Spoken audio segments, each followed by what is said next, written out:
দুদেশের সামরিক স্থাপনায় পাল্টাপাল্টি মিসাইল হামলা ভারত পাকিস্তানের। কাশ্মীরে উচ্চপদস্থ সরকারি কর্মকর্তা সহ 5 জনের মৃত্যু, 33 জন নিহতের কথা স্বীকার করল ইসলামাবাদ।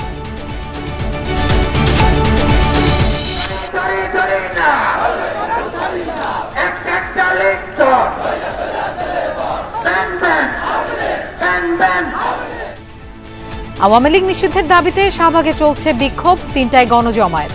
জনভোগান্তি এড়াতে রাস্তা অবরোধ না করার আহ্বান উপদেষ্টার। চট্টগ্রামের পলো গ্রাউন্ডে বিএনপির 2 সাংগঠনিক জেলার তারুণ্যের সমাবেশ। বক্তব্য রাখবেন দলের মহাসচিব মির্জা ফখরুল ইসলাম আলমগীর।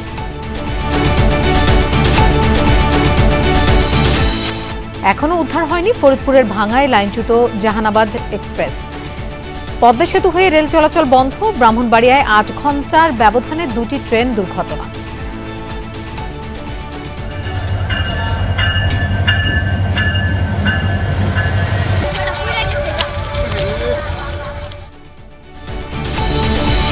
সব ঠিক থাকলে চলতি বছরে চালু হতে পারে প্রাথমিকের বৃত্তি পরীক্ষা, জানালেন উপদেষ্টা। মামলা জটিলতায় শূন্য 32,000 প্রধান শিক্ষক পদ। চলে গেলেন 21 পদকপ্রাপ্ত বরেণ্য সঙ্গীতশিল্পী মুস্তাফা জামান আব্বাসী। আজাদ মসজিদে জানাজা শেষে দাফন করা হবে আজিমপুর কবরস্থানে। শুভেচ্ছা, আমন্ত্রণ দুপুরে বাংলাদেশের আয়োজনে। আপনাদের সঙ্গে থাকছি আমি মৌসুমী আহমেদ লোপা। এতক্ষণ শিরোনাম দেখছিলেন। পাল্টাপাল্টি অভিযানে তীব্রতর ভারত পাকিস্তান যুদ্ধ। শনিবার ভোর থেকে ভারতীয় ভূখণ্ডে অপারেশন বুনিয়ান উন মারসুস শুরুর কথা জানিয়েছে পাক সেনাবাহিনী ও প্রশাসন, যাতে কাশ্মীরের এক জ্যেষ্ঠ কর্মকর্তা সহ প্রাণ হারিয়েছেন 5 জন নিশ্চিত করেছে দিল্লি। যার জবাবে প্রতিবেশীর বিভিন্ন সামরিক স্থাপনা লক্ষ্য করে পাল্টা অভিযান চালাচ্ছে ভারতীয় সেনাবাহিনী। নতুন হামলায় 33 জন নিহতের কথা জানিয়েছে ইসলামাবাদ। শনিবার ভোর অজ্ঞাত স্থান থেকে ক্ষেপণাস্ত্র ছুড়ে অপারেশন বুনিয়ানুন মারসুস বা আয়রন ওয়াল শুরু করে পাকিস্তানের সামরিক বাহিনী। ফাতা 1, ফাতা 2 সহ বিভিন্ন ধরনের মিসাইলের পাশাপাশি মাল্টিপল রকেট সিস্টেমও ব্যবহার করে পাকিস্তানি সেনারা। ভারতের অপারেশন সিন্দুরের জবাব দিতেই চালানো হলো বুনিয়ানুন মারসুস। ইসলামাবাদের দাবি, ভারতের উদমপুর ও পাঠানকোটের বিমান ঘাঁটি লক্ষ্য করে ছোড়া হয়েছে মিসাইল। পাঞ্জাবে ধ্বংস করা হয়েছে ব্রহ্মস মিসাইলের একটি ভান্ডার। উদমপুরে একটি S-400 মিসাইল প্রতিরক্ষা ব্যবস্থা ধ্বংসের দাবি করেছে ইসলামাবাদ, যদিও তা অস্বীকার করেছে নয়াদিল্লি। ভারত নিয়ন্ত্রিত কাশ্মীরে পাকিস্তানি গোলার আঘাতে উচ্চপদস্থ এক সরকারি কর্মকর্তা সহ বেশ কয়েকজন নিহত হয়েছে। দেশটির অন্তত 26টি স্থানকে টার্গেট করে হামলা হয়, যার মধ্যে অন্যতম বারামুল্লা, শ্রীনগর, জম্মু, পাঠানকোট এবং জয়সলমীর। ভারতে যে হামলা শুরু হয়েছে আমরা সেটা শেষ করব। তাদের বিভিন্ন সামরিক স্থাপনা লক্ষ্য করে আমরা সফল অভিযান চালিয়েছি, তবে ভারতের হামলাতে আমাদের 33 জন নিহত হয়েছেন। এদিকে পাকিস্তানের চালানো অভিযানের পাল্টা জবাব দিচ্ছে ভারতীয় সামরিক বাহিনী। পাকিস্তানের বিভিন্ন বিমান ঘাঁটি পরিণত হয় মূল টার্গেটে। এয়ারবেজ নূর খান, রফিকি এবং মুরিদ লক্ষ্য করে চালানো হয় মুহুর্মুহ হামলা। পেশোয়ার, করাচি, লাহোর সহ আজাদ কাশ্মীরের বিভিন্ন স্থানে ক্ষতিগ্রস্ত হয় সামরিক বেসামরিক নানা স্থাপনা। এর আগে ভারতে সাইবার হামলা চালিয়েছে পাকিস্তান, এমন দাবি করে দেশটির রাষ্ট্রীয় গণমাধ্যম PTV। বলছে হ্যাক করা হয়েছে ভারতের গুরুত্বপূর্ণ বিভিন্ন সরকারি প্রতিষ্ঠান ও সংস্থার ওয়েবসাইট। সমন্বিত সাইবার হামলায় ভারতের জাতীয় বিদ্যুৎ গ্রিড ক্ষতিগ্রস্ত বলে দাবি করলেও সেটি অস্বীকার করেছে দিল্লি। মীর মুশফিকা হাসান, যমুনা নিউজ। দর্শক, ভারত পাকিস্তান পরিস্থিতি নিয়ে আলোচনার জন্য আমাদের সাথে এই মুহূর্তে যোগ দিচ্ছেন ভূরাজনৈতিক বিশ্লেষক, অবসরপ্রাপ্ত মেজর জেনারেল ডক্টর মনিরুল ইসলাম আকন্দ। জনাব ডক্টর মনিরুল ইসলাম, স্বাগত জানাচ্ছি দুপুরে বাংলাদেশের আয়োজনে। ভারত পাকিস্তান পাল্টাপাল্টি হামলা তো শুরু হয়ে গেছে, এই যুদ্ধের পরিধি কতটা বাড়বে বলে আপনি মনে করছেন? পরমাণু সংঘাতের দিকে গড়াতে পারে কি পরিস্থিতি? জি, অনেক ধন্যবাদ। পেহেলগামে যে ঘটনাটা ঘটেছিল, আমরা ভেবেছিলাম যে এটা বাক যুদ্ধতেই সীমাবদ্ধ থাকবে। কিছু স্ট্র্যাটেজিক সিদ্ধান্ত দুটা দেশ নিবে, তারপরে হয়তো ডিসকাশনের মাধ্যমে এটা একটা সমাধান হবে। বাট আমরা দুঃখের সাথে দেখছি যে এই আক্রমণ এবং পাল্টা আক্রমণটা কন্টিনিউ করছে। রিসেন্টলি ড্রোন, দুইটা দেশই, পাকিস্তান এবং ভারত দুইটা দেশই ড্রোন টেকনোলজিতে প্রচুর পরিমাণ ইনভেস্টমেন্ট করেছে। তারা এই ড্রোন এর মাধ্যমে যুদ্ধটা করছে এবং এটাই, this is the latest technology বা strategy that is used in warfare. আমরা নাগর্নো কারাবাখ যে দ্বিতীয় যুদ্ধটা হলো ওখানে ওটা দেখেছি। তো আজকেও সকাল থেকেও দেখলাম যে এই কনফ্লিক্টটা কন্টিনিউ করছে, টেনশনটা কন্টিনিউ করছে। It is very bad. Bangladesh Bharat পাকিস্তানের জন্য তো খারাপই, যদিও ভারত পাকিস্তানের জনগণ এই ন্যারেটিভের পিছনে তারা ইউনাইটেড হয়ে তারাও চাচ্ছে যে এই যুদ্ধটা চলমান থাকুক, but this will not be good for the people of both the nation including আমাদের রিজন। তো এটা আসলে দুইটা দেশের জন্য একটা সম্মানের ব্যাপার, একটা ইগো ওয়ার চলছে। যদিও পাকিস্তান একটা স্টেটমেন্ট দিয়েছিল যে ভারত আক্রমণ বন্ধ করলে তারাও বন্ধ করবে। আমরা আশা করি এর থেকে বেশি এসকেলেশন হবে না, ডি এসকেলেশন হবে, এবং আমার ব্যক্তিগত মতের দিকে যাবে না, বিকজ ভারত পাকিস্তান দুটা দেশই জানে যে এটা কারার has serious implication on the economy, on the social standard life of the nation. So আপনি রিজিয়নের কথা বলছিলেন, তো আমি একটু জানতে চাই যে এই মানে পরমাণু শক্তিধর দুটি দেশ তাদের এই লড়াইয়ে আঞ্চলিক স্থিতিশীলতায় কতটা প্রভাব পড়তে পারে? জি, অবশ্যই এটা আঞ্চলিক স্থিতিশীলতার উপর ইম্প্যাক্ট আসবে। জি, this will have a serious consequence in the neighborhood and globally. আপনারা দেখেছেন ইউক্রেন ওয়ার এত দূরে, হাজার হাজার মাইল দূরে হওয়া সত্ত্বেও এটার ইম্প্যাক্টটা বাংলাদেশের উপর এসেছে। তো ভারত আমাদের জন্য অত্যন্ত গুরুত্বপূর্ণ, আমাদের অনেক ব্যবসা বাণিজ্য হয় ভারতের সাথে। It will have a serious social and economic impact in Bangladesh and the region and globally. তো আমাদের এই টেনশন থেকে আমাদের we have to learn from this tension. অবস্থাতে কি দুর্বলতা আছে এটা আমাদেরকে আইডেন্টিফাই করতে হবে।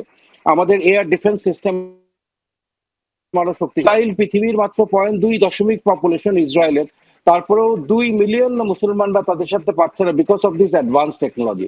তো আমাদের জন্য শিক্ষণীয় হচ্ছে আমাদের ইন্টারনাল সিকিউরিটি আমাদেরকে এনহ্যান্স করতে হবে। ভারত কিছু পুশিং শুরু করেছে, মায়ানমার বর্ডারে যাতে টেনশন না বৃদ্ধি পায়, পার্বত্য চট্টগ্রাম যাতে শান্ত থাকে, এই টেনশনের প্লি ধরে যাতে ইন্টারনালি আমাদের অন্য কোনো ক্রাইসিস টেনশন শুরু না হয়, এই জন্য আমাদেরকে আইন রক্ষাকারী নিরাপত্তা বাহিনী, সশস্ত্র বাহিনীকে সতর্ক থাকতে হবে। এবং we have to also try to understand আমাদের ডিফেন্স ব্যবস্থার দুর্বলতা কোথায় আছে এবং কিভাবে we can take necessary action to strengthen our defence mechanism, এবং কতটুকু আধুনিকায়ন করা দরকার এটা আসলে আমাদের এখন একটা চিন্তার বিষয়। সো আমি আশা করি যে আমাদের সিদ্ধান্ত এ ব্যাপারে যথাযথ আলোচনা সাপেক্ষে আমাদের সশস্ত্র বাহিনী কিভাবে আরো আধুনিকায়ন করা যায় মনোনিবেশ করবে। এই প্রত্যাশা আসলে সবার, যুদ্ধটা যেন বন্ধ হয়ে যায় আলোচনা সাপেক্ষে। ধন্যবাদ জনাব ডক্টর মনিরুল ইসলাম আমাদেরকে সময় দেওয়ার জন্য। সব ধরনের সামরিক ও বেসামরিক ফ্লাইটের জন্য বন্ধ ঘোষণা করা হয় পাকিস্তানের আকাশ সীমা। স্থানীয় সময় ভোর রাত 3:15 থেকে শনিবার দুপুর 12টা পর্যন্ত চলবে এই নিষেধাজ্ঞা, জানিয়েছে পাকিস্তানের বেসামরিক বিমান চলাচল কর্তৃপক্ষ। শনিবার ভোর রাতে পাকিস্তানের অন্তত 3টি বিমান ঘাঁটিতে ভারতের হামলার পরপরই নেওয়া হয় এই সিদ্ধান্ত। ফ্লাইট চলাচল বন্ধ হওয়ায় বড় ধরনের বিশৃঙ্খলা দেখা দিয়েছে ইসলামাবাদ সহ বিভিন্ন বিমানবন্দরের ফ্লাইট সূচিতে। ভোগান্তিতে লাখ লাখ যাত্রী। এদিকে ভারতেও 15 মে পর্যন্ত সাময়িকভাবে বন্ধ করে দেওয়া হয়েছে 32টি বিমানবন্দর। চলমান উত্তেজনা নিয়ে পাকিস্তানের সেনাপ্রধান লেফটেন্যান্ট জেনারেল অসীম মুনিরের সাথে কথা বলেছেন মার্কিন পররাষ্ট্রমন্ত্রী মার্কো রুবিও। বিবৃতির মাধ্যমে এই তথ্য জানিয়েছে মার্কিন পররাষ্ট্র দফতর। শনিবার পাক সেনাপ্রধানের সাথে ফোন আলাপ হয় মার্কিন পররাষ্ট্রমন্ত্রীর। চলমান অস্থিতিশীল পরিস্থিতি নিয়ে পাকিস্তানের পাশাপাশি ভারতকে উত্তেজনা কমানোর আহ্বান জানিয়েছেন মার্কো রুবিও। সংঘাতে না জড়িয়ে আলোচনার মাধ্যমে শান্তিপূর্ণ সমাধান খুঁজতে অনুরোধ করেছেন ইসলামাবাদ ও নয়াদিল্লিকে। বৈরী অবস্থা নিরসনে প্রয়োজনে সব রকম সহায়তা দেবে যুক্তরাষ্ট্র, দিয়েছেন এমন আশ্বাসও। ভারত পাকিস্তান চলমান উত্তেজনাকর পরিস্থিতির জেরে পাকিস্তানে উপস্থিত মার্কিন নাগরিকদের চলাফেরা সীমিতকরণের নির্দেশ দিয়েছে যুক্তরাষ্ট্র দূতাবাস। সোশ্যাল হ্যান্ডেল এক্সে এ বিষয়ে একটি পোস্ট দিয়েছে মার্কিন পররাষ্ট্র দফতর। পাক ভারত সীমান্তবর্তী এলাকা ও কাশ্মীরে ভ্রমণে সতর্কতা জারি করা হয়েছে দূতাবাসের কর্মকর্তা কর্মচারীদের পাশাপাশি সাধারণ মার্কিনীদের উপরও। সন্ত্রাসবাদী ও বিপজ্জনক এলাকা এড়িয়ে চলার ক্ষেত্রে জোর আহ্বান জানিয়েছে দূতাবাস। পোস্টে সংঘাতপূর্ণ পরিস্থিতির মাঝে পড়ে গেলে দ্রুত ওই স্থান ত্যাগ এবং নিরাপদ আশ্রয়ে সরে যেতে বলা হয়েছে পাকিস্তানি মার্কিনীদের। আজকের মধ্যেই পরিস্থিতি পুনর্বিবেচনার প্রতিশ্রুতি দিয়েছে পররাষ্ট্র দপ্তর। আওয়ামী লীগ নিষিদ্ধ সহ 3 দফা দাবিতে দ্বিতীয় দিনের মতো চলছে ছাত্র জনতার আন্দোলন ও অবস্থান কর্মসূচি। দাবি পূরণ না হওয়া পর্যন্ত শাহবাগে কর্মসূচি চালিয়ে যাওয়ার ঘোষণা তাদের। বিকেল 3টায় শাহবাগ সহ সারা দেশে জুলাই অভ্যুত্থানের বিভিন্ন পয়েন্টে হবে গণজমায়েত। দাবি আদায় না হওয়া পর্যন্ত রাজপথ না ছাড়ার ঘোষণা জুলাই গণ অভ্যুত্থানে অংশ নেওয়াদের। তাদের দাবি আওয়ামী লীগকে সন্ত্রাসী সংগঠন ঘোষণা করে নিষিদ্ধ করতে হবে। সেই সাথে আন্তর্জাতিক অপরাধ ট্রাইব্যুনাল আইনে আওয়ামী লীগের দলগত বিচারের বিধান যুক্ত করার দাবি তোলা হয়। একই সাথে জারি করতে হবে জুলাই ঘোষণাপত্র। আন্দোলনরতরা বলেন, এই লড়াই ফ্যাসিবাদের বিরুদ্ধে বাংলাদেশপন্থীদের লড়াই। আওয়ামী লীগের নিষিদ্ধের জন্য যা কিছু করার দরকার জীবন দিতে হলেও জীবন দিয়ে দেবো। 2024 সালে যখন অভ্যুত্থানে আমরা সফল হয়েছিলাম, এবারে ইনশাল্লাহ হবো। আওয়ামী লীগ যতক্ষণ ইচ্ছা নিষিদ্ধ করেনি ততক্ষণ আমরা রাজপথে থাকবো। আজকে আমার এই সন্তানকে আমি কি জবাব দিব? তার বাবা নাই, তার বাবার পরিচয় ছাড়া এখানে সে বড় হবে পৃথিবীতে। তাই চাই সরকার যাতে তার রাষ্ট্রীয়ভাবে সম্মান এই সন্তানটাকে দেয়। আমাদের বাধ্য হয়ে আবার রাজপথে নামতে হয়েছে এবং আমরা এতটুকু ইনশাল্লাহ নিশ্চিত যে আমরা এই দাবিটা আদায় করে ঘরে ফিরতে পারবো। শাহবাগে আছেন আমাদের সহকর্মী আখলাকুস সাফা, আমরা তার কাছে যাচ্ছি। সাফা, বিকেল 3টায় তো গণজমায়েত কর্মসূচি, প্রস্তুতি কেমন দেখছেন? প্রস্তুতি আসলে কি বলবো লোপা, এই আন্দোলনের 40 ঘন্টা চলছে, যেটি শুরু হয়েছিল বৃহস্পতিবার রাতে প্রধান উপদেষ্টার সরকারি বাসভবন যমুনার সামনে থেকে, এবং যার প্রেক্ষাপট ছিল তার আগের দিন মধ্যরাতে সাবেক রাষ্ট্রপতি আব্দুল হামিদ তিনি যখন দেশ ছেড়ে চলে যান, এবং এই বিষয়টি সরকারের তরফ থেকে আনুষ্ঠানিকভাবে কেউই জানত না। এই জায়গা থেকেই কিন্তু যে ক্ষোভ, সেই ক্ষোভে ফেটে পড়ে ছাত্র জনতা, এবং তখন এনসিপি সহ অন্যান্য যে দলগুলো ছিল সেই দলগুলো কিন্তু সেখান থেকে আন্দোলনটা শুরু করে, এবং সেই আন্দোলনেরই একটি এক্সটেন্ডেড ভার্সন এখন আমরা এখানেও দেখতে পাচ্ছি যে আন্দোলনটা কিন্তু এখনো পর্যন্ত চলছে, এবং 3টার সময় একটি সমাবেশ আছে। এবং এখন এই আন্দোলনের যে ব্যানার, সেই ব্যানারটি বলা হচ্ছে ফ্যাসিবাদ বিরোধী জাতীয় ঐক্য, অর্থাৎ এনসিপি সহ অন্যান্য যে রাজনৈতিক শক্তিগুলো আছে, রাজনৈতিক দলগুলো আছে, যারা ফ্যাসিবাদ বিরোধী রাজনৈতিক দল, তাদের সবাই এই যে আন্দোলন, সেই আন্দোলনে তারা অংশগ্রহণ করতে পারবেন। সেই জন্যই এই ব্যানারের নামটা এমনটা করা হয়েছে। যে 3টি দাবির কথা বলা হচ্ছে, সেই 3 দাবির মধ্যে কিছুক্ষণ আগে লোপা উত্তরার যে 18 জুলাই শহীদ হয়েছিলেন শহীদ তাহমিদের মা এসেছিলেন, তিনি এসে যে ক্ষোভের কথাটা বলে গেলেন সেটি হচ্ছে তারা ভাবেননি, অর্থাৎ শহীদ পরিবারের সদস্যরা যারা, তারা ভাবেনি যে 5 আগস্টের পর এই দাবি নিয়ে তাদেরকে এত মাস পর আবারও রাস্তায় নামতে হবে। এই জায়গায় তারা অন্তর্বর্তী সরকারের কাছে যে 3 দফা দাবি দিয়েছে ছাত্র জনতা, সেই দাবির সাথে একাত্মতা পোষণ করেছে, এবং তারা বলছে প্রথমত নির্বাহী আদেশে আওয়ামী লীগকে নিষিদ্ধ করতে হবে, এর অঙ্গ সহযোগী সংগঠনগুলোর যে সাংগঠনিক কার্যক্রম সেগুলো যাতে নিষিদ্ধ হয়ে যায়। একই সঙ্গে আন্তর্জাতিক অপরাধ ট্রাইব্যুনাল যে আইন, সেই আইনের সংশোধন করে দল নিষিদ্ধ করার যে বিধান, সেই বিধানটি রাখতে হবে। 1973 সালের আইন 2009 সালের অ্যামেন্ডমেন্টের পরেও সেই বিধানটি ছিল না। আর তৃতীয়ত, সেটি একদম 5 আগস্টের পর থেকে যে দাবিটি, সেটি হচ্ছে জুলাই ঘোষণাপত্র।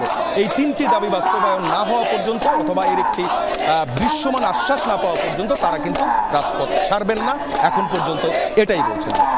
সাফা, আপনাকে ধন্যবাদ আমাদের সাথে যোগ দেওয়ার জন্য। জনভোগান্তি এড়াতে আন্দোলনকারীদের রাস্তা অবরোধ না করার আহ্বান জানিয়েছেন স্বরাষ্ট্র উপদেষ্টা জাহাঙ্গীর আলম চৌধুরী। সকালে শাহজালাল বিমানবন্দর পরিদর্শনের সময় এই আহ্বান জানান তিনি। তাদের দাবি দেওয়াগুলি আমি অযৌক্তিক কারো বলবো না, তারপর যদি যৌক্তিক দাবি থাকে প্রপার জায়গায় করলে সবচেয়ে ভালো। এখন দেখছেন যে তারা কিন্তু প্রথমে এক জায়গায় দেখি না, পরে যখন বলার পরে তারা কিন্তু শিফট করে গেছে অন্য জায়গায়। এখন ওই জায়গায় তো কিছুটা জনভোগান্তি হচ্ছে। দাবি দেওয়াটা যদি রাস্তা ছেড়ে এমন জায়গায় করে যেখানে জনগণের ভোগান্তি না হয়, ওই জায়গায় করতে পারলে সবচেয়ে ভালো। রাজনৈতিক দল নিষিদ্ধ করার মাধ্যমে সমস্যার সমাধান হয় না বলে মন্তব্য করেছেন বিএনপির স্থায়ী কমিটির সদস্য গয়েশ্বর চন্দ্র রায়। তিনি বলেন, আইনের শাসন নিশ্চিত করার মাধ্যমে মানুষই ঠিক করবে কে গ্রহণযোগ্য বা নিষিদ্ধ। সকালে জাতীয় প্রেস ক্লাবে 12 দলীয় জোটের সভায় তিনি বলেন, জনগণই সিদ্ধান্ত নেবে কাকে রাখা যাবে, কাকে রাখা যাবে না। তিনি বলেন, তারেক রহমান মামলা থেকে খালাস পেয়েছেন, কিন্তু তার উপর নির্যাতনের ক্ষত রয়ে গেছে। যারা 1-11 সৃষ্টি করেছে তারা এখনো নেপথ্যে থেকে এই সরকারের কলকাঠি নাড়াচ্ছে বলে মন্তব্য করেন গয়েশ্বর। তিনি বলেন, সাবেক রাষ্ট্রপতি আব্দুল হামিদ বিদেশে গেছেন, কোন সংস্থা এ বিষয়ে জানত না। এটা হতে পারে না। সরকারের সম্মতি ছাড়া তিনি বাইরে যেতে পারেন না। আমরা জনগণের ভোটের মাধ্যমে জনগণের মালিকার জনগণের হাতে দিতে চাই।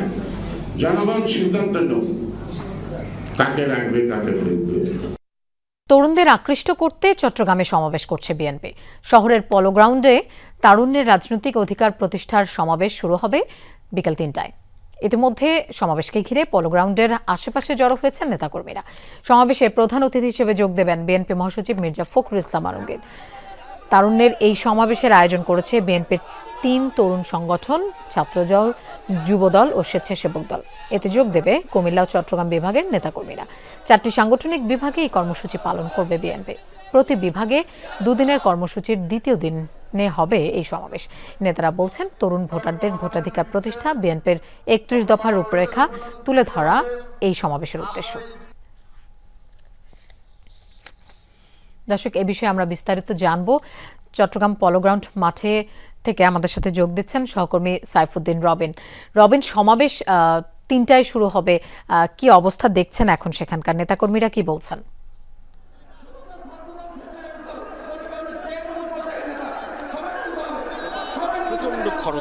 প্রচন্ড খরতাপ এবং এই খরতাপের কারণে মঞ্চ থেকে নেতাকর্মীদের উদ্দেশ্যে নির্দেশনা দেওয়া হচ্ছে ঠিক 3টায় যখন আনুষ্ঠানিকভাবে সমাবেশ শুরু হবে তার ঠিক আগ মুহূর্তে যেন নেতাকর্মীরা এই পোলো গ্রাউন্ড মাঠে সমাবেশ স্থলে এসে যোগ দেয়।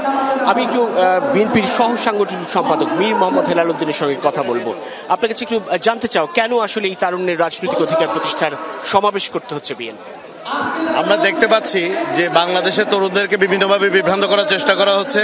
বাংলাদেশ জাতীয়তাবাদী দল বিএনপি এবং আমাদের চেয়ারম্যান জনাব তারেক রহমান বারবার প্রতিনিয়ত 17 বছর যখন গণতান্ত্রিক পুনরুদ্ধার আন্দোলন করছিলেন তখন উনি চেষ্টা করেছেন তরুণদেরকে উজ্জীবিত রাখতে, তরুণদেরকে উৎসাহ দিতে। তারই ধারাবাহিকতায় আজকে প্রথম চট্টগ্রামের ঐতিহাসিক তারুণ্যের সমাবেশ অনুষ্ঠিত হচ্ছে, যেটার প্রতিপাদ্য হচ্ছে তরুণদের রাজনৈতিক অধিকার আদায়ের উদ্দেশ্যে আমাদের আজকের এই তারুণ্যের মহাসমাবেশ। আপনি দেখছেন পুরো চট্টগ্রাম মিছিলের নগরীতে পরিণত হয়েছে। আমরা আশা করছি 5 লক্ষাধিক লোক ইনশাআল্লাহ তরুণ আজকে আমাদের এখানে থাকবে এবং এখান থেকে আমাদের ঘোষণা আসবে যে বাংলাদেশ জাতীয়তাবাদী দল এবং আমাদের মাননীয় চেয়ারম্যান জনাব তারেক রহমান এই তরুণদের অধিকার আদায়ে, সব রকমের অধিকার আদায়ে সবসময় সচেষ্ট ছিলেন, আছেন এবং ভবিষ্যতে থাকবেন। অনেক ধন্যবাদ। কথা হচ্ছিল বিএনপির সহ সাংগঠনিক সম্পাদক মীর মোহাম্মদ হেলাল উদ্দিন, তিনি যেমনটি বলছিলেন এবং ঠিক একই রকম বক্তব্য বিএনপির 3 অঙ্গ সংগঠন, ছাত্রদল, যুবদল, স্বেচ্ছাসেবক দল যারা এই তারুণ্যের রাজনৈতিক অধিকার প্রতিষ্ঠার সমাবেশের আয়োজন করছে তারাও বলছে তরুণদের ভোটাধিকার হরণ করা হয়েছে বিগত বেশ কয়েকটি নির্বাচনে। 2014 নির্বাচন থেকে শুরু করে 2018, 2024 সেই সব নির্বাচন উদাহরণ টেন বলছে তারা কোনো নির্বাচনেই নতুন ভোটাররা, তরুণ ভোটাররা প্রায় 4 কোটির অধিক যে তরুণ ভোটার তারা ভোট দিতে পারেননি আগামী নির্বাচনে, এবং তাদের ভোটাধিকার যেন খুব দ্রুত সময়ের মধ্যে প্রতিষ্ঠিত হয় সেই আহ্বান থাকবে এই তারুণ্যের সমাবেশ থেকে। এবং এটি চট্টগ্রাম পোলো গ্রাউন্ড মাঠে, যেখানে চট্টগ্রাম এবং কুমিল্লা বিভাগের এই 3 অঙ্গ সংগঠনের নেতাকর্মীরা যুক্ত হবে। শুধু অঙ্গ সংগঠনের নেতাকর্মীরাই নয়, অর্থাৎ বিএনপির নেতাকর্মীরাই নয়, এর বাইরে অন্যান্য অরাজনৈতিক কিংবা অন্যান্য রাজনৈতিক দলের নেতৃত্ব এই সমাবেশে যোগ দিবে এমন প্রত্যাশা আয়োজকদের। রবিন, আপনাকে ধন্যবাদ আমাদের সাথে যোগ দেওয়ার জন্য। জাতির সনদ তৈরি করা ছাড়া গণতান্ত্রিক রাষ্ট্রের সুনির্দিষ্ট পথ তৈরি হবে না। রাজনৈতিক দল ও সাধারণ মানুষকে সক্রিয়ভাবে অংশগ্রহণ করতে হবে এই প্রচেষ্টায়, বলেছেন জাতীয় ঐকমত্য কমিশনের সহ সভাপতি ডক্টর আলী রিয়াজ। সকালে জাতীয় সংসদে রাজনৈতিক দলগুলোর সাথে ধারাবাহিক সংলাপের অংশ হিসেবে ইউপিডিএফ এর সাথে বসে কমিশন। সূচনা বক্তব্যে ডক্টর আলী রিয়াজ বলেন, রাষ্ট্রীয় প্রতিষ্ঠানের জবাবদিহিতা নিশ্চিত করতে হবে, তৈরি করতে হবে ধর্ম, বর্ণ, আদর্শের সমতা। বৈঠকের পর এক ব্রিফিংয়ে ইউপিডিএফ সংগঠক মাইকেল চাকমা জানান, সাংবিধানিক কাঠামোর মধ্য থেকে পার্বত্য চট্টগ্রামে স্বায়ত্তশাসন চায় ইউপিডিএফ। এ সময় তিনি বলেন, পার্বত্য চট্টগ্রামকে পাশ কাটিয়ে নতুন অন্তর্ভুক্তিমূলক ও গণতান্ত্রিক ব্যবস্থা প্রতিষ্ঠিত হতে পারে না। জানান, পার্বত্য চট্টগ্রামের 3 জেলার আঞ্চলিক দলগুলোর নিবন্ধন প্রক্রিয়া সহজতর করার প্রস্তাব দিয়েছে দলটি। দ্রুততম সময়ের মধ্যে সংস্কার কাজ শেষ করে নির্বাচনের দাবি ইউপিডিএফ-এর।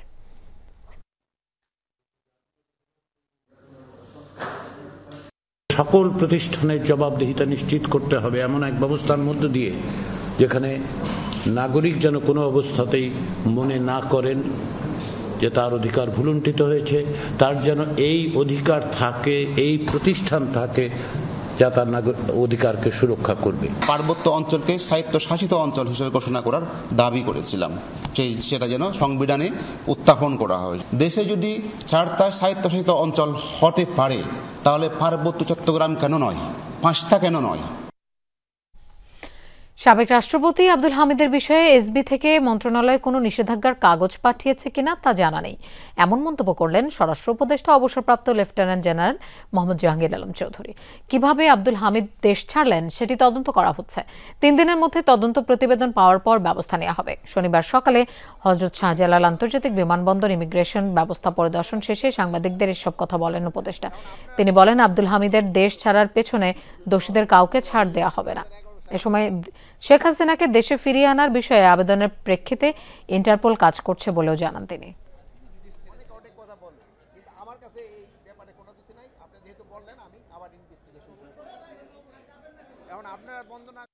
এসপি অফিস থেকে যদি স্বরাষ্ট্র মন্ত্রণালয়ে কোনো কাগজ পাঠাইছে আমার জানা নাই, এই জন্য কিন্তু একটা ইনকোয়ারি কমিটি করা হয়েছে। যেহেতু ইনকোয়ারি কমিটিটা এটা পুঙ্খানুপুঙ্খানু দেখে এটার বিরুদ্ধে একটা আইনানুগ ব্যবস্থা নেওয়ার জন্য বলবে, এবং এটার জন্য যারা দোষী তারা কেউ আইনের আওতায় তাদের শাস্তি পেতেই হবে। পরিবেশ অধিদপ্তর আলাদা ক্যাডারে আনার জন্য সুপারিশ করা হয়েছে বলে জানিয়েছেন পরিবেশ, বন ও জলবায়ু পরিবর্তন বিষয়ক উপদেষ্টা সৈয়দা রিজওয়ানা হাসান। তিনি বলেন, এখানে বিষয়ভিত্তিক এক্সপার্ট দরকার। পরিবেশকে গুরুত্ব দিতে কৌশলপত্র করার কথা জানিয়েছেন গৃহায়ন ও গণপূর্ত উপদেষ্টা আদিলুর রহমান। বাংলাদেশ ইনস্টিটিউট অব প্ল্যানার্সের আন্তর্জাতিক সম্মেলনে এসব কথা বলেন তারা। বাংলাদেশ ইনস্টিটিউট অব প্ল্যানার্স সকালে ঢাকা বিশ্ববিদ্যালয়ের সিনেট হলে আয়োজন করে আন্তর্জাতিক সম্মেলন। নগর পরিকল্পনা আর পরিবেশকে রক্ষা করে উন্নয়নের কৌশল নিয়ে আলোচনা হয়। পরিকল্পনাবিদরা বলেন, একমাত্র অবকাঠামো মানেই উন্নয়ন নয়। উন্নয়ন একটি সামগ্রিক ধারণা, যেখানে পরিবেশ এবং মানুষকে সমান গুরুত্ব দিতে হয়। কখনো উপরে ইচ্ছে মতো, কখনো মন্ত্রী আমলাকর্তার ইচ্ছে মতো এই যে উন্নয়ন করার প্রবণতা, এই প্রবণতা 50 বছরের স্বাধীনতার পরে আমরা বলছি বাংলাদেশের অনেকটুকু ধ্বংস হয়েছে। এমন ধ্বংসের জায়গায় গিয়েছি বাংলাদেশ এখন বায়ু দূষণ, পানি দূষণ, এই দূষণের সবচেয়ে উপরের দিকে বাংলাদেশের, শুধু শহর না গ্রামীণ এলাকাতে দূষণ ছড়িয়ে পড়েছে। গৃহায়ন ও গণপূর্ত উপদেষ্টা বলেন, পরিবেশকে গুরুত্ব দিয়ে কৌশলপত্র তৈরি করা হচ্ছে। 2026 সালের মধ্যে জীববৈচিত্র্য অন্তর্ভুক্ত করে একটি জাতীয় স্থানিক পরিকল্পনা কাঠামো প্রণয়ন করা হবে। এরপর 2028 সালের মধ্যে জীববৈচিত্র্য অন্তর্ভুক্ত করে স্থানিক পরিকল্পনা সংক্রান্ত একটি পৃথক আইন প্রণয়ন করা হবে। সর্বশেষে 2030 সালের মধ্যে উন্নয়ন পরিকল্পনা প্রক্রিয়ার সঙ্গে জীববৈচিত্র্য সংবেদনশীল জাতীয় স্থানিক পরিকল্পনার একীভূতকরণ সম্পন্ন হবে। পরিবেশ, বন ও জলবায়ু পরিবর্তন বিষয়ক উপদেষ্টা বলেন, দেশের বনগুলো পর্যটকদের ভারে কাহিল হয়ে পড়েছে। সুন্দরবনে কারখানা স্থাপনের সিদ্ধান্ত আত্মঘাতী হয়েছে বলেও মন্তব্য করেন তিনি। পাহাড় কাটা বন্ধে শ্রমিকদের নয়, মালিকদের গ্রেফতারের নির্দেশ দেওয়া হয়েছে বলে জানান উপদেষ্টা। বিশেষায়িত জ্ঞান দরকার, এমন প্রতিটা বিষয়েই ক্যাডার হওয়া উচিত। আমি কিন্তু অলরেডি সরকারকে লিখেছি যে আমার পরিবেশ অধিদপ্তরকে একটা আলাদা ক্যাডারে নিয়ে আসা উচিত। সরকারের একটা নিয়ম, একটা সিদ্ধান্ত আছে, তারা নতুন করে ক্যাডার করবে না, এটা হচ্ছে পূর্ববর্তী সরকারের সিদ্ধান্ত। আর আমাদের তো সীমিত সময়, এর মধ্যে প্রায়োরিটি সেট করে আমাদেরকে আগাতে হচ্ছে। পরিকল্পনাবিদরা বলেন, সবগুলো মন্ত্রণালয় ও দপ্তরের মধ্যে সমন্বয় করে কাজ করা গেলে পরিবেশ রক্ষা পাবে। নগরীকে বাসযোগ্য করা একদিনের কাজ না। শাকিল হাসান, যমুনা নিউজ, ঢাকা। 8 ঘন্টার ব্যবধানে ব্রাহ্মণবাড়িয়ায় একই স্থানে 2টি ট্রেনের লাইনচ্যুতি হয়েছে।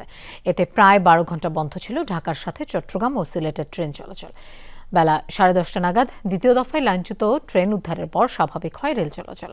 এদিকে ফরিদপুরের ভাঙায় ভুল সিগন্যালের কারণে শুক্রবার রাতে লাইনচ্যুত ট্রেন এখনও উদ্ধার হয়নি। বাতিল করা হয়েছে ঢাকা থেকে খুলনা বেনাপোলগামী সব ট্রেনের শিডিউল। লাইনচ্যুত ট্রেন উদ্ধারের ঘণ্টাও পেরোয়নি, মেরামতকারীদের সামনেই ঘটল অপর একটি ট্রেনের লাইনচ্যুতি। ঢাকা থেকে চট্টগ্রামের উদ্দেশ্যে যাচ্ছিল কক্সবাজার এক্সপ্রেস।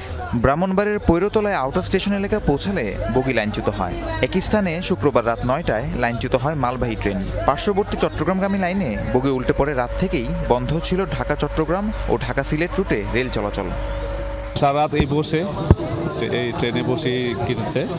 গরমের মধ্যে যে সমস্যা হচ্ছে, সবারই সমস্যা হচ্ছে। এখানে একটা পড়ে গেছে কন্টেইনার, ওখানে আমরা রাতে দূরে আসছে, খবর পাই কাজ করছি সারা রাত্র, ওইটা উদ্ধার করে লাইন ফিট দিচ্ছি। এখন ভোরবেলাতে আবার এই গাড়িটা আবার পড়ে গেছে। 2 মাস আগে এমনটা হয়েছে যে আসলে এটা খতিয়ে দেখা দরকার যে ওনাকে কিন্তু ঘটনাকে কি জন্য ঘটতেছে ভালো করে সংস্কার করা দরকার। সকাল 10:30টার দিকে দ্বিতীয় দফায় লাইনচ্যুত ট্রেনটি উদ্ধার করে নেওয়া হয় ব্রাহ্মণবাড়িয়া জংশনে। ফলে রেল চলাচল স্বাভাবিক হয় আবারও। সরকারি চাকরিজীবী আর কোনো টেনশন নাই তো, বেতন ভাতা পা যখন ঘটনা ঘটে তখন এটা বদলে তাই ক্লিপ বদলে তাই ওই কোন হান্দা ফাটছে কোন হান্দা কি করছে। যদি প্রথম থেকে দেশের প্রতি মায়া থাকতো, জনগণের প্রতি মায়া থাকতো, দায়িত্বের প্রতি মায়া থাকতো, কাজের প্রতি মায়া থাকতো, তাহলে আয়েসেরা আগেই দেখলে কোন হান্দা ক্লিপ নাই, কোন হান্দা ভাঙে গেছে। ট্রেন স্বাভাবিকভাবে চলাচল করতেছে, ট্রেন বিপর্যয় হয়েছে, শিডিউল বিপর্যয় হয়ে আছে, যা কিছু সময় লাগবে কিছু কাটে উঠতে। এদিকে ফরিদপুরের ভাঙায় পয়েন্টম্যানের ভুল সিগন্যালের কারণে লাইনচ্যুত হয়েছে খুলনাগামী জাহানাবাদ এক্সপ্রেসের 2টি বগি। রাত 9টায় ভাঙা জংশনের কিছু দূরে ট্রেনের ইঞ্জিন ও একটি বগি লাইনচ্যুত হয়। বন্ধ হয়ে পড়ে পদ্মা সেতু হয়ে দক্ষিণাঞ্চলের রেল চলাচল। লাইনম্যানের কারণে সে ভুল সিগন্যাল দিছে, অন্য রুটে চলে গেছে রেল। অল্পের জন্য আল্লাহ পাক আমাদের হেফাজত করছে। খুলনা থেকে 2টা রিলিফ ট্রেন আসছে, আমাদের পয়েন্ট ক্রস সেট হয়েছে, গাড়ি ঢুকে অল্প সময়ের মধ্যেই উদ্ধার কার্য শেষ হয়ে যাবে। এই ঘটনায় লাইনম্যানকে বরখাস্তের পাশাপাশি 3 সদস্যের তদন্ত কমিটি গঠন করা হয়েছে। রাহিম সারোয়ার, যমুনা নিউজ। বরেণ্য সঙ্গীত শিল্পী, গবেষক ও লেখক মুস্তফা জামান আব্বাসী আর নেই। সকালে বনানীর একটি হাসপাতালে তিনি শেষ নিঃশ্বাস ত্যাগ করেন। ইন্না লিল্লাহি ওয়া ইন্না ইলাইহি রাজিউন। মৃত্যুকালে তার বয়স হয়েছিল 87 বছর। তিনি 2 কন্যা এবং বহু ভক্ত অনুরাগী রেখে গেছেন। তার পরিবারের সদস্যরা জানায় কিছুদিন ধরেই বার্ধক্যজনিত নানা জটিলতায় ভুগছিলেন মুস্তফা জামান আব্বাসী। শুক্রবার শ্বাসকষ্ট নিয়ে হাসপাতালে ভর্তি হন। আজ ভোর 5:30টায় তিনি মারা যান। তার পিতা আব্বাস উদ্দিন আহমেদ ছিলেন পল্লীগীতির অগ্রপথিক। দীর্ঘ কর্মজীবনে মোস্তফা জামান আব্বাসী শিল্পকলা একাডেমির পরিচালক সহ বেশ কিছু প্রতিষ্ঠানের গুরুত্বপূর্ণ দায়িত্ব পালন করেছেন। লোকসঙ্গীত গবেষণা এবং সংগ্রহে তার অবদান অনেক। তিনি দীর্ঘ 50 বছর ধরে ফোক মিউজিক রিসার্চ গ্রুপের নেতৃত্ব দিয়েছেন। তার সংগ্রহে আছে কয়েক হাজার লোকগান। বাংলা সংস্কৃতিতে অবদানের স্বীকৃতি হিসেবে তিনি 21 পদক সহ অসংখ্য সম্মাননা লাভ করেন। বাদ জোহর গুলশান আজাদ মসজিদের নামাজে জানাজা অনুষ্ঠিত হয়। এতে অংশ নেয় তার পরিবার, শুভানুধ্যায়ী ও কর্মজীবনের সহকর্মীরা। বাদ আসর তাকে দাফন করা হবে আজিমপুর কবরস্থানে।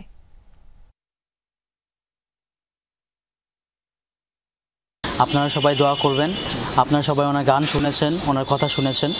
এখন তার লেগেসিটা আমরা ইনশাল্লাহ ধরে রাখতে চাই। 5ম শ্রেণীর বৃত্তি পরীক্ষা ফের চালুর ব্যাপারে ভাবছে সরকার। সেক্ষেত্রে সব অংশীজনদের সাথে আলাপ আলোচনা করেই সিদ্ধান্ত নেওয়া হবে, জানিয়েছেন শিক্ষা উপদেষ্টা ডক্টর সিআর আবরার।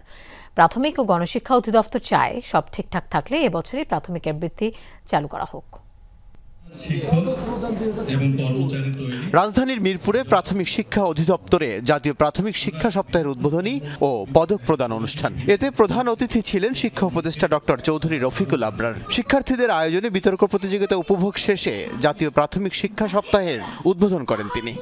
প্রাথমিক শিক্ষা সপ্তাহ 2025-এর শুভ উদ্বোধন ঘোষণা করছি। বলেন, বাংলাদেশের শিক্ষাঙ্গন গ্রাস করেছে রাজনীতি, সরকারি স্কুল কলেজের মান নেমেছে তলানিতে। এই অবস্থায় নতুন সরকারি প্রতিষ্ঠানগুলোকে জাগিয়ে তুলতে চায় সরকার। এ কাজে শিক্ষকদের পাশাপাশি সবাইকে এগিয়ে আসার আহ্বান তার। বলেন, প্রাথমিকে বৃত্তি পরীক্ষা ফের নেওয়া যায় কিনা সে ব্যাপারে সবার মতামত নিয়েই হবে সিদ্ধান্ত। বৃহত্তর শিক্ষার স্বার্থে যে সিদ্ধান্তগুলো নেওয়া প্রয়োজন সেগুলো, এই যে শিক্ষণ ঘণ্টা, কন্ট্যাক্ট আওয়ার্স, সেগুলো নিয়ে আমাদের অলরেডি কথাবার্তা হয়েছে। তারপরে যেটা হচ্ছে যে এই অন্যান্য যে বৃত্তি পরীক্ষা, সেগুলো আবার নতুন করে ইন্ট্রোডিউস করা যায় কিনা, এগুলো আমরা দেখছি। বৃত্তি পরীক্ষা নিয়ে শিক্ষাবিদ অনেকের আপত্তি থাকলেও প্রাথমিক শিক্ষা অধিদপ্তর চায় এবছরেই চালু হোক কোমলমতিদের এই পরীক্ষা। এটা আমার ধারণা এবং বিশ্বাস যে সারা বিশ্বের মধ্যে। অনুষ্ঠানে সভাপতির বক্তব্যে প্রাথমিক ও গণশিক্ষা উপদেষ্টা বলেন, শিক্ষা ব্যবস্থার সর্বক্ষেত্রে মুনাফার চিত্র ফুটে উঠেছে। সরকারি অধিকাংশ স্কুলে মানসম্মত শিক্ষা দেওয়া হচ্ছে না বলেও জানান তিনি। শিক্ষা ব্যবস্থায় নানা প্রতিবন্ধকতা থাকায় শিশুদের আন্তর্জাতিক মানের শিক্ষা দেওয়া কঠিন বলে মন্তব্য তার। কোনো কিছুতে আগাতে চাই, মামলার জন্য আগাতে পারি না। আমাদের 32,000 প্রাথমিক স্কুলে প্রধান শিক্ষকের পদ শূন্য। কেন? মামলা।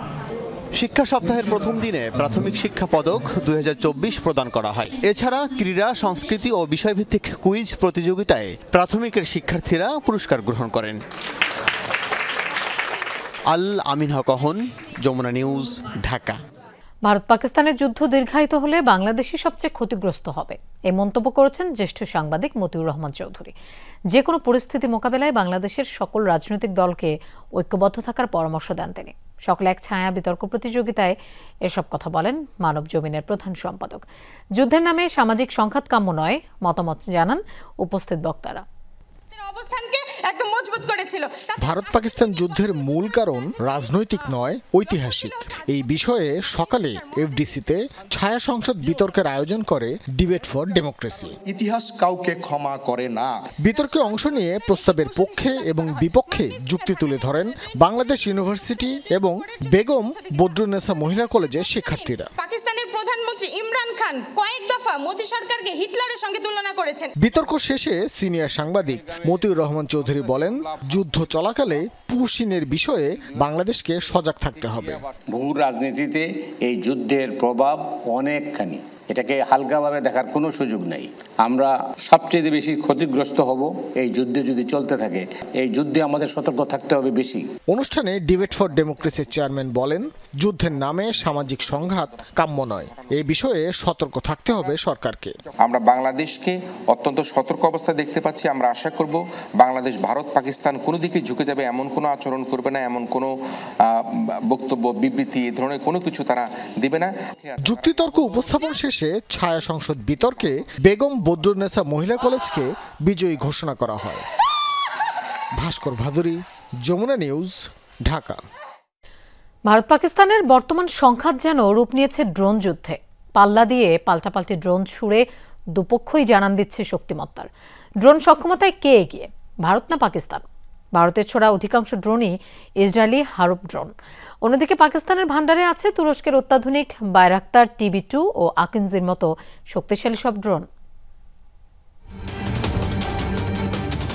2024 সালের তথ্য অনুযায়ী শক্তিশালী ড্রোন ভান্ডার রয়েছে এমন 10 দেশের তালিকায় ভারতের অবস্থান ষষ্ঠ।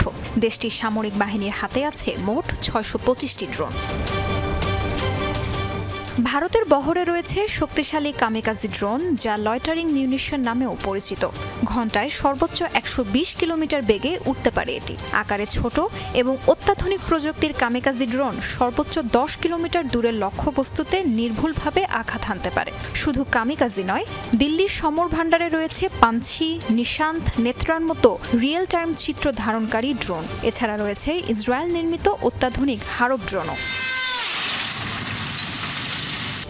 ড্রোন ভান্ডারের দিক থেকে পিছিয়ে নেই পাকিস্তানও। রয়েছে তুরস্কের অত্যাধুনিক বাইরাক্তার TB2 ও আকিনজির মতো শক্তিশালী সব ড্রোন। তুরস্কের নির্মাতা প্রতিষ্ঠান বেইকারের তৈরি আকিনজি ড্রোনটি উঠতে পারে সর্বোচ্চ 45,000 ফুট উচ্চতায়, যার গতি প্রতি ঘন্টায় সর্বোচ্চ 361 কিলোমিটার। টানা 24 ঘন্টা অবস্থানও করতে পারে আকাশে।